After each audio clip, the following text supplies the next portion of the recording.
Turiso mais turiso especially sa aton nga pahulam sa aton nga lugar dere. Thank you good Mr. and Mrs. Takasi. Thank you. Palakpakan naton anay.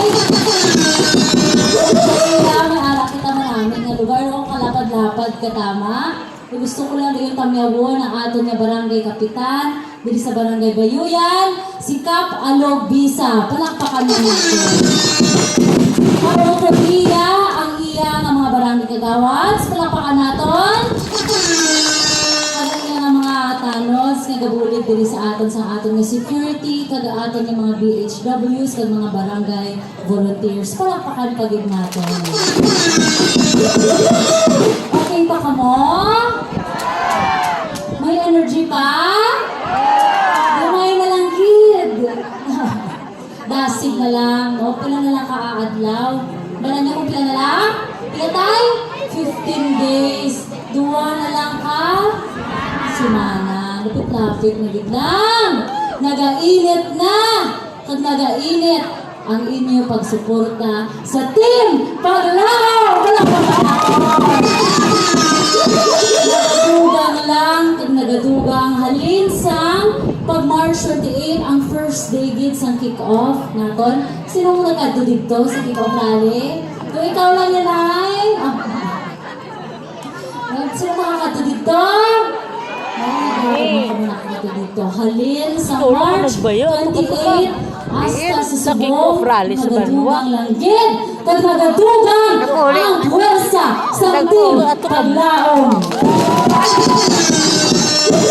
Initong naman sa inyong pagbulig sa amon. Amo nagpasalamat din kami sa inyong presensya subong. Maskin ano kainit kagina, na maskin ano kainit sa atong panahon, rigid ka mo gihapon, maskin may mga family day ka mo subong, maskin Domingo subong inyo tagpahuway, no? Rigid ka mo dili kag mamati para sa Team Paglaom. Palakpakan natin ang atong kaugalingon. Thank you, Lord. Thank you, Lord. Sino pa diri ang wala kakilala sa akon? Kilala na? Si Nanay, okay. No, so mga kagamay lang na introduction para sa inyo. Ako si Inday Bianca de Quintobal. Alam niyo kung ano ako numero sa balota? Numero?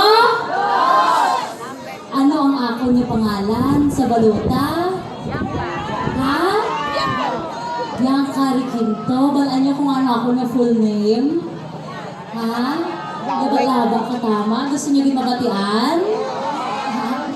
Ako niyo bilog na pangalan, ako niyo full name, Maria Angelica Bianca Belita Riquinto Espinosa. Ano sa ulo niyo?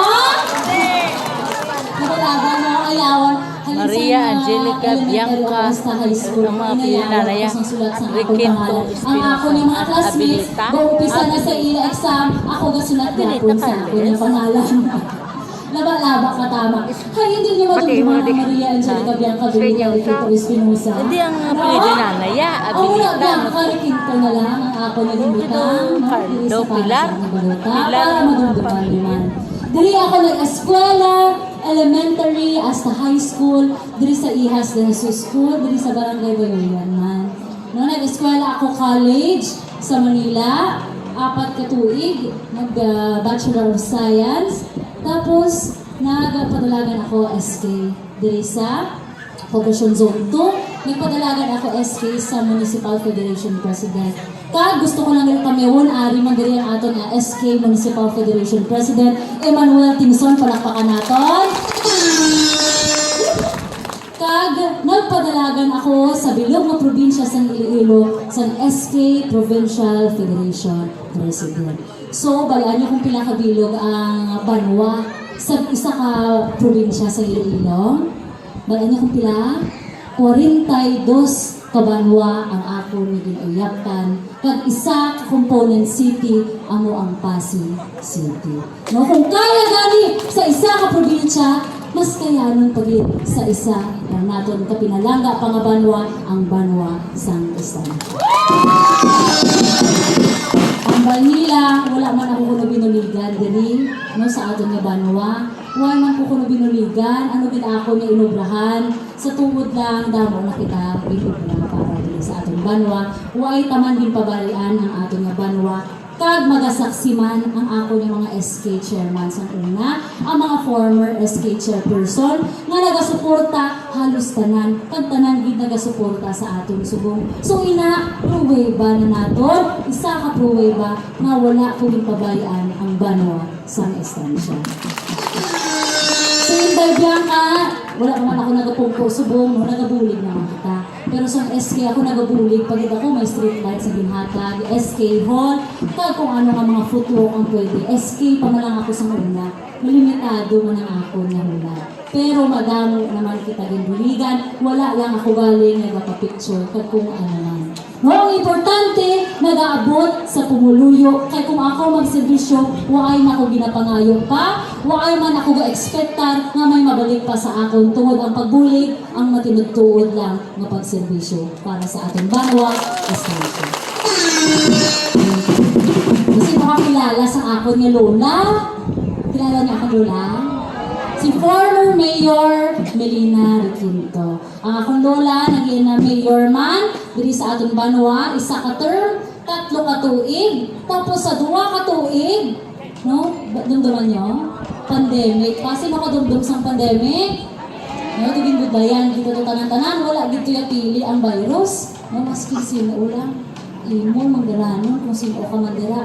Maski healthy ka pa, nakaano ka gyapon sa virus. So, ang aton nga banwa, 2 years nga nag-ano diri sa atin ang pandemic sa termino pa ni Lola. Pero, pibalaan niyo kung pila ka projects ang iya nga nahatag diri sa aton. 60 million worth of projects para sa ilog na banwa sa estansya. No? Isa pa lang yung term. Tapos, ini ang aton nga seafood market na bago, ang aton nga police station na bago, ang BFP na bago naton, ang fire station naton, ng aton nga civic center na ari man diri sa inyo, nga sa bilog nga probinsya sa Iloilo, kita ang pinakauna, ang estansya, ang banwa sa estansya, ang pinakauna nga may ara sa COVID Isolation Center sa panahon sa pandemic. So, palakpakan niya nato. Isa, na maka-proud man kita makahambal yung sansahanon kita. Magtungod sa bilog na probinsya sa Iloilo. First, kita sa bilog na probinsya sa Iloilo na may COVID Isolation Center. So, isa na sa mga nabulig din sa atin. O kadamo-damo pa din kung ano pa din. So, amoy nang pinuligan ni Lola. Kung ano ang kaya niya, kung anong ikasarang niya, dugangan pagid ni Inday Bianca Requinto. Ang tanan niya resmidahan, tanan niya eksperyensya, ibuhos naton diri sa aton nga pinalangga nga banwa. Kung ano man gani, ano katama sa nga palapit, di man nga palapit ang eleksyon, ay ang eleksyon, no kadamo man nga mga fake news, kadamo sa mga bashing no, sa amon, kadamo sa mga kung ano-ano lang, no, ang lain lang, kaya okay lang kung party sa ako ng ilang ihambal. No, kung ano man yung pakalaan party sa akin. Ang hindi lang yaman namin, no, pati ang ako niya pamilya, pati ako niya mga bata, nadalahin pa, pati yung bana ko, no, nakasalaan sa mga Muslim. Hindi Muslim ang ako niya bana, ha? Gahambaman sila nga may mga guns ko na ako. Ipakita ko sa inyo ako niya mga guns. Kita niyo, mga pula ang buhok sa ako mga guns. Napangbalda na sila. Galing ang ila lang lawas, ang ila ginagbalda. Kita mo man di kagina? Ha? Mga talented, ilang ako niya mga guns. Sa tuod lang. No, ara ang mga, kung ano man ang mga lain, yung mga matinaga, ang mga nabato namon, hindi lang abi sa akon, sa bilog natin paglaon. May ginadala kami permi na verse sa para makuha madala sa amon ng isip ang mga amo sina nga mga bagay. No, hindi ba? Siyempre tao man lang kami, nagsakitan man kami, alangan robot kami, no? Wala sa emosyon. Kami tao man lang, pero ano ang amon na ginadala? Ang bagay niya sa Romans chapter 12 verse 12. Kita, sino din nakabaton sa akon nga kalendar? Nga may ara sa akon nga 2 ka bata, kag may bana, akon isa ka bana. Sino may ara? Nakabutan na dito, basahon niyo to karon kung mag-abot ka mo sa ilang balay. Nakabutan na dito, be patient, be joyful in hope, be patient in affliction, but be faithful in prayers. Ginahambala na dito, nga kinahanglan magakalipay kita sa paglaom. Insakto man? No, nga ang magakalipay kita tungod ina ang paglaom ang nagahatag sa aton kusog nga may masanag na buwas. Insakto man? Ang ikaduha, kinahanglan be patient in affliction. Ang ginahambala na dapat maging mahaba ang aton nga pasensya, no? Dapat mahaba ang aton pasensya maskin kung ano ang ginaatubang naton nga problema. Maskin ano pa da kabashila, malaba ay ang akon nga pasensya parehas sang buhok ni nanay. No, malaba ang among pasensya. Ang ikatatlo, ginahambal, be faithful in prayer. Kinahanglan magpangamuyo kita, hindi lang kung may problema kita. No, sakto? Guilty kita di. No, kung isa ka kadumduman pa na lang ang magpangamuyo kung may problema. No, kung kakaakit, kung kapasubo kita. Pero kinahanglan, dala ang kalipay, kasubo, kaakid, magpangamuyo kita. Insakto man? So, muna ginadala sa ating paglaom nga, hindi kami maapektuhan sa kung ano man dira mahambal sa amon. Sakto man? So, dalon nyo man ina, nung mahambalan nun, para kamo kung ano man inyo tubangon, amulan ng inyong napalindungan. Okay? Madamo ko na salamat. Mas igamba ko mga agay hinambal ako sina. Tungod, ako ginatagan ako tsansa nga makahambal sa inyo tubangan, makahambal sa damo nga tao. Pero hindi pa ako maghambal sa mga amusin nga klase ng hambalamon. No, ginatagan kita tsansa nga makaistorya sa amuni ka klase nga damo sa tao. So, hindi naman tagilina kay para mapalaptan natin ang hambalanon sa aton ni Ginoo. Okay ba na sa inyo? Ang aton niya, nga anong padalagan ako, basta ka pamangkot ka mo, nga kabata-bata pa sa akon, nga akin abi nga padalagan ka, 28 anyos ka pa man lang, ng 28 years old ka pa man lang, nga anong padalagan ka. Sa tuod lang, ang pagpadalagan, hindi ini lango-lango. No, hindi ini hampang-hampang lang, hindi ini sa high school lang, student council, ari para iniya sa bilog nga banwa sa distansya. Ang pagpadalagan subong, no, hindi ang pagdumala sa banwa, wala ina iya nagasandig sa kaalam, wala nagasandig sa manggad, wala nagasandig kung ano man dira. No, ari ang aton ang pagpadalagan, ang pagdumala sa isa ka banwa, inirigalo sang Dios. Tungod ang pagserbisyo sa tawo, pagserbisyo man sa Ginoo. Kay kung sunod ka lang sa iya, tanang mga ulobrahon, insakto na ina. Sakto man?